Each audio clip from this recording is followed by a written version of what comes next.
So, listener, let me ask you a question. If we were to Google your name today, what would Google tell us about you? Today, we're going to talk about personal branding, and I have one of the top experts in the entire world that's going to share with us today. But understand this, your brand is working whether you think it is or not. The question is it working for you or is it working against you? Today, from Montreal, Canada, I have Marina Byezhanova. Okay, company is Brand of a Leader. Marina, welcome to the show.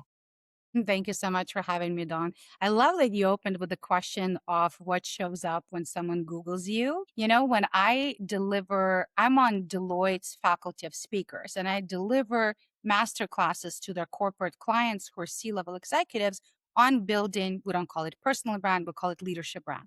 And every time I ask that question, I see this mischievous look on almost all of the faces, and they kind of like start giggling and they're excited. And I said, I know why you're smiling, because you're thinking nothing shows up when you Google me. I am safe. Nothing shows up. And then I ask them, but is being invisible part of your leadership strategy? And they get serious. So I love that you opened with that question. Yeah, I love that. So, Deloitte, have you ever visited Deloitte University?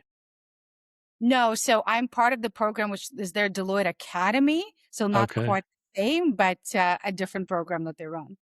Only reason I ask, it's about a quarter mile from where I'm sitting today, the No, worldwide training facility for Deloitte. And I think they have an 800 room private hotel for their employees only to train. And I think they're duplicating it. So now they're going to have 1,600 wow, rooms only incredible. for Deloitte people on one of the produced pieces of property in Texas. So, okay, let's hop right in. I'm gonna ask you. You're gonna feel like you're tied to a chair, and there's a bare bulb, and we have ways to make you talk. No, it's not gonna be that bad. Here's question one: if I Google an entrepreneur right now, and what shows up doesn't clearly position them as the authority or an authority in their space, what is that costing them, like financially? Well, hugely. And adding to the conversation, Don, not only when you Google an entrepreneur or the entrepreneur's company through their thought leadership, but also when you ask an LLM, who is, right, not the authority, but who should I be contacting in the space ABC, right? Which is more and more what we're doing. The conversation has become a lot more complex, and LLM search is rooted in thought leadership. So even when we're looking for companies, for service providers, organizations via an LLM, is rooted in thought leadership. It's not like traditional SEO was more rooted in, links, et cetera. You could still really market your organization without the entrepreneur's thought leadership. Now that cost of not having thought leadership visibility has become even bigger. So what it's costing is it's costing clients, it's costing investment opportunities, costing partnerships, and often overlooked, but now increasingly important, it's costing potentially top hires.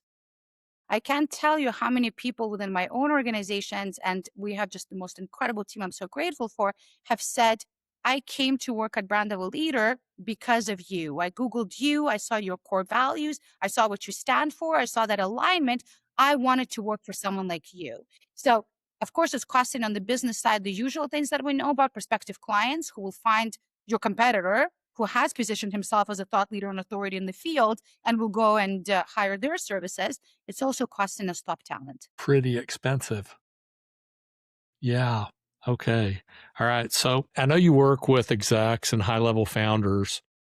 Are most successful entrepreneurs actually underleveraged when it comes to their personal brand? Are they succeeding kind of in spite of their efforts on personal brand? Most are not making an effort and missing out to their more junior colleagues, and it's interesting. And I hear so many of our clients who are C-level executives, or as you said, successful founders. We work specifically with Gen Xers. So they're, mid 40s and older. And they increasingly say, it's not fair, it's just not fair. I go to an industry event and I sit there at a conference and I'm looking at a panel. Who are these people? They haven't achieved anything. They haven't built a business as successful as mine. Why are they invited to speak and not me? And I say, because nobody knows about you. They're making a bit more noise and they're more strategic with their visibility. And, if the tree falls in the forest, but nobody's there, did it really fall? And so most entrepreneurs, and I would argue, and I'm often asked, well, why do you work with Gen Xers specifically? But Gen Xers have more to say, with all respect to our, more junior colleagues. Gen Xers have a lot more battle scars, a lot more successes, but also a lot more failures, things to talk about that are of value. And often they don't know how to put themselves out there. They feel that it's too self-promotional, whereas, the younger generations are so comfortable self-promoting, so comfortable putting themselves out there. So my answer is definitely underleveraged. Yeah. Yeah. In my primary business, I just help people increase their top line. And so many people, and it doesn't matter if they're a million a year or 10 million a year or 20 million a year, they're they don't want to come across as salesy. They don't want to put themselves out there. If they do put themselves out there, they want it to be like Steven Spielberg, Hollywood perfect. Correct. And I'm like, it's social media. And actually, a little blemish maybe actually helps, because it's real and not, if it looks too Hollywood, and, it's probably too Hollywood. But Especially now in the era of AI. What's really funny, Don? I used to, and this is on the topic of overly polished social media content. I used to post something on LinkedIn and then later on notice, for example, I made a typo and it would mortify me. Mortify me. Oh my God, I had a post sitting there for 4 hours. There was a typo. What are people going to think of me? Now I'm so happy when it happens. I'm like, well, at least they're going to know I wrote it. And it wasn't AI, right? So the era of over polish is becoming even less and less so because humanness competes with everything that we see that is AI generated. Yeah, I love that. I have a tech client, a big business, and a caption in a video. We did a 4-hour video session. They'll end up with about 100 reels to use over the next couple of years out of that because we did it intelligently how we went about it. But the first one that showed that there's a couple typos and spelling and punctuation errors, and we let AI do the captions. And it just kind of rubs him the wrong way. And I'm like, look, you know, uh, getting your posts out there is more important than being perfect. Mm. Okay. People don't care. Turn the captions on your television. They're not spelled right. Okay. And English is kind of a weird language anyway. You know, is it two, or two? And one day somebody with some sense is we're going to outlaw everything to do with the King's English, and we're going to go to phonetic English, and we'll just spell things the way they sound. Kids will be able to have a master's in English comp in the 3rd grade, because it'll be easy. Okay, next question. I'm on a rant there. So I think most entrepreneurs default to, hey, I'm going to be humble, I'm going to be quiet, I'm going to be reserved. There's a few like me that are noisy. Okay. But I don't think there's a lot of us that are noisy. But that's a pretty direct question. Don't you think that false sense of humility or too much humility actually suppresses their progress and growth? Only if it's inauthentic.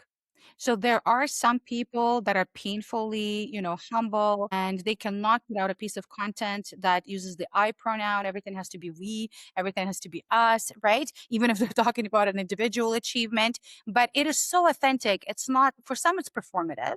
And people can feel when it's performative and people can feel when it's authentic because the offline persona has to match the online persona, right? So if people know that you are this sweetheart, kind of soul, you're so inclusive, you're so community driven, of course they're going to see your content and so we. Or if vice versa, they see you online, they meet you in person, they're like, yes, of course, I feel like I already know you. When it's performative and people want to sound humble or sound anything that they're not, it catches up with them, because the worst thing that can happen is when people meet you in real life and it's not the person that they expected to meet, or people know you in real life and they're like, what's the show you're putting on, right? It's the worst thing that you can do.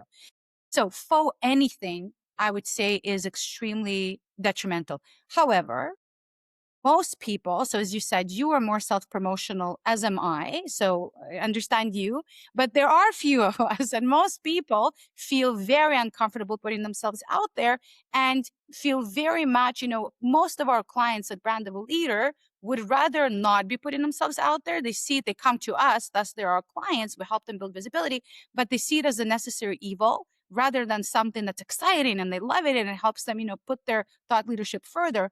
Over time, when they start understanding that it's not an exercise in vanity, that is actually bringing value, that they get to impact and inspire people, that it helps the organization, it helps attract talent, then they warm up to it. All of a sudden, they care about analytics and how their posts are performing. But it's definitely an uphill battle, because it's that identity and comfort zone and a bit of an imposter syndrome, putting yourself out there, maybe being really humble and feeling, is this self-promotional? And then giving it time to be able to see impact to shift it. Yeah, I love that. And I love what you said about, it really only works if the online you, the online persona is in fact you. And so if you're two people, that will almost always bite you in the rear, no matter the context. I've written 9 books, written and published 9 books at this point, and I'm working on 10 and 11, which I don't recommend working on 2 at one time, but I am. But in my second book, Romancing Your Customer, I was delivering a keynote, and then we were doing Q&A at the end, and we were talking about that book, and it's about delivering exceptional experiences to where people absolutely love you. Okay. And that's not hard. You just have to kind of want to. And trust me, your competition's not doing it. So you can own your industry. You can own your niche. But this one person in the audience stood up and said, I've read the book and the book reads just like he talks. And that's like the finest compliment I've ever had as an author, is that it's just a different way to deliver my message, but it's still me. And I think that authenticity always pays off. And kudos for that, Don, because that's rare, because also for most people, it's very hard to own their authenticity, right? Because a lot of people also misunderstand the concept of authenticity. They think being authentic, I want to make sure that I'm authentic online. And they mean like nice and likable. But if you are authentically not nice or likable, Yeah. there's nothing that we can do online, right? And so often we tell people, well, listen, Donald Trump is one of the most authentic people I've seen, and that's why he has a following. But he's not, traditionally nice or likable. He's extremely polarizing, right? And then people say, no, I don't want to be like that. I said, well, you don't want to be like that if you're not like that. If you're like that, you should be like that, because creating a different type of a persona online, that you're Mother Teresa, where in reality, you are a polarizing human being, is a mistake. It catches up with you, as you said. At the same time, it's very hard to own who you are and expose yourself to others at scale. Because if you truly do that, yes, you will have a lot of fans and people standing up in the audience and saying, wow, this is exactly how you sound in the book. You are so authentic. But you will also have people who will not love you. And people who will say, you are full of this, or you are not, or you are whatever, right? They will not love you because you're showcasing your authentic self. Not everyone's going to be a fan. And that's hard. It's hard for our businesses, right? When someone criticizes our business online, writes a bad review, when it's about us, it's really hard. And that's one of the biggest reasons why people have a hard time, A, putting themselves out there, and then B, putting out their real and authentic self. I think those are wise words. I can remember my first online hater, and I was crushed. I was just devastated that I think I'm pretty likable. My mom likes me. I thought everybody would. This person does not, and said some really, what I felt were unkind things. And it just kind of rocked my world for a while. But the flip side of that is this: until you have some, I don't think you're doing enough. you're not out there enough, because everybody's not going to like you. Everybody's not going to like me. And some people are going to be pretty active in their dislike. And that's okay. You know, what's that old saying? All publicity is good publicity. I'm not sure I agree with that. It does depend on the situation, because I've had situations where I doubted it for a moment. But you're right, because when it's about scale. The more you put yourself out there, the more you expose yourself potentially to people not liking you. But it's also, if you're playing too safe and too neutral, you don't give a chance to yourself to have raving fans and for people to really love you, right? And we know that for organizations too. If an organization doesn't take a position, it doesn't stand for anything, it's kind of cookie cutter vanilla, it's not going to go far, it's not going to have raving fans. Same for an individual. So yes, there's going to be people that will dislike you, but then there will be people who will love you, and then that will balance out. And also, the good news I always tell clients is, listen, no matter how much of a polarizing persona you are, vast majority of people are supportive and nice. Vast majority. There will always be people, and depending again on what you're saying and what you're putting out there, there will be more emotional people and keyboard warriors, and even on LinkedIn with their names and their company names and their job titles, but they're in the minority. More often than not, people are great and supportive. Yeah, I love that. Okay, so let me ask you this. You've had brand of a leader for how long? 5 years almost.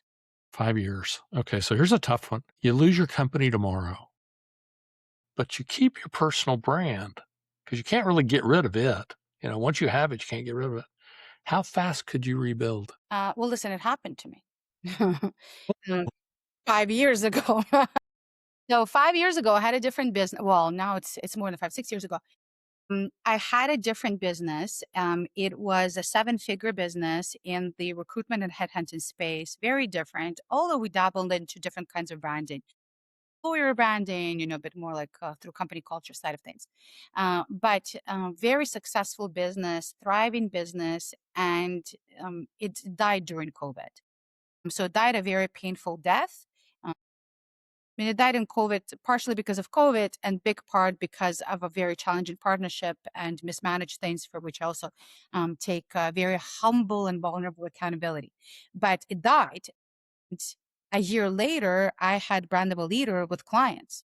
And it was purely on the back of my personal brand, purely because it was just myself and my co-founder. The only source of new client acquisition was me and my name.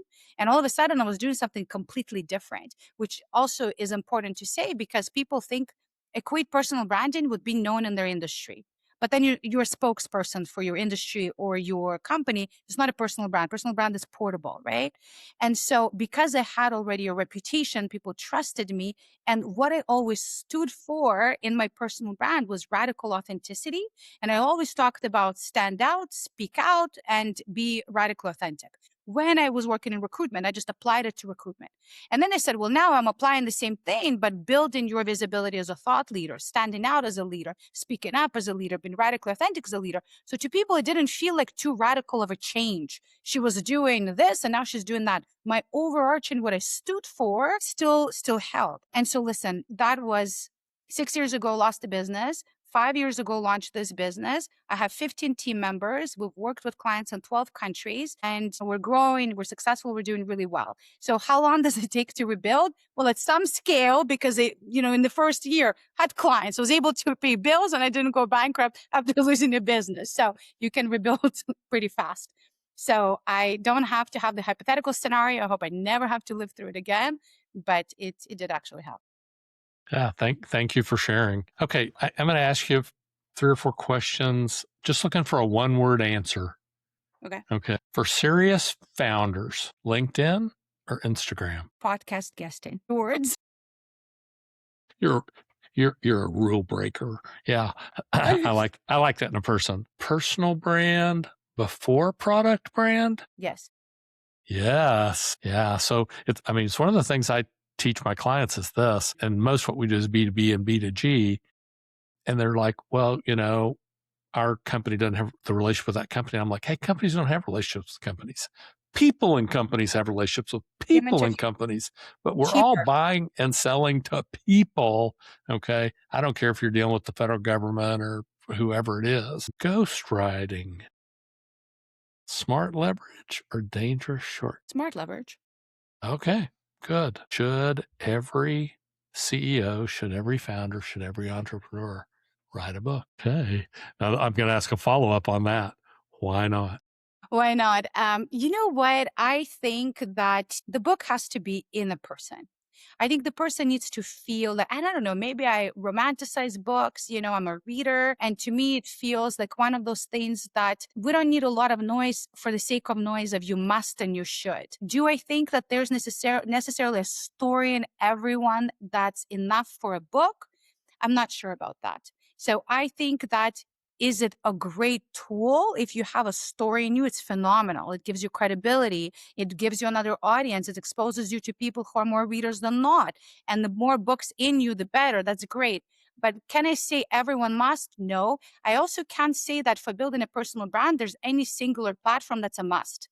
Even, something like LinkedIn, it's kind of an obvious, but is it a must? It's not a must. Listen, Seth Godin is a prolific marketer. He built a huge brand in marketing, barely been on social media. It's like an RSS feed. He does all of the non-best practices, for most of his career. And he built a huge personal brand. So no platform is a must. But if you're able to, every platform builds you incredible visibility and leverage. Love that. Marina, if somebody wanted to reach out to you or Brand of a Leader, what's the easiest, best way to do that? One is our website, our beautiful website, brandofaleader.com. And then on a personal level, my unpronounceable last name in this combination with his first name is the only one on LinkedIn. So if you copy and paste it into LinkedIn, Marina Byezhanova, I'm the only one there, top of feed, and let's connect. Awesome. Hey, folks, I'm going to keep the right to recall this witness. This lady's a genius on personal branding. We just kind of scratched the surface, but it's all the time we have. Marina, thank you so much for being on the show. I'll be back anytime. Thank you for having me. Thank you. Hey, folks, that's today's episode of the Proven Entrepreneur Show. We'll see you next time. Thanks. Bye.